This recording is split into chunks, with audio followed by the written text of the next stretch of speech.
लासलगाव कृषी उत्पन्न बाजार समितीचं उपबाजार विंचूर या ठिकाणी कांदा लिलाव जे तर ते बेमुदत बंद ठेवण्यात आलेले आहेत। त्याला कारण जे आहेत आपण पाहू शकतायत का नवीन व्यापारी जे तर ते लिलावासाठी या विंचूर उपबाजार आवारामध्ये उतरले होते आणि जुन्या व्यापाऱ्यांनी त्याला विरोध केला।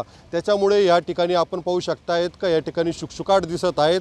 दररोज या ठिकाणी कांद्याचे जे लिलाव होत आहेत तर ते साधारण 2 ते 2.5 कोटी रुपयांची या ठिकाणी उलाढाल होत असते। मात्र या ठिकाणी लिलाव बंद असल्या कारणाने शुकशुकाट दिसत आहेत। कारण की नवीन व्यापारी जे तर ते कुठेतरी शेतकऱ्यांना 50 ते 100 रुपये अधिकचा क्विंटल मागे बाजार भाव देत होते आणि त्याच्यामुळे जुने व्यापारी जे तर ते लिलावातून त्यांनी काढता पाय घेतल्यामुळे या ठिकाणी शुकशुकाट दिसत आहेत। मात्र लवकरात लवकर या ठिकाणी लिलाव सुरू व्हावे अशी मागणी जी आहे तर ती शेतकऱ्यांकडून बाजार समितीच्या प्रशासनाकडे केली जात आहेत आणि बाजार समितीचं प्रशासन जे तर यावर कशा पद्धतीने तोडगा काढणार याकडे कांदा उत्पादक शेतकऱ्यांचं लक्ष लागलेलं आहे। उमेश पारीख, TV9 मराठी, विंचूर, नाशिक।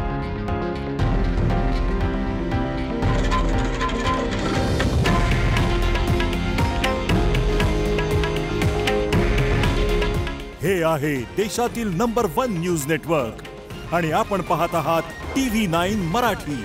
काळजी तुमची, हित महाराष्ट्राचं।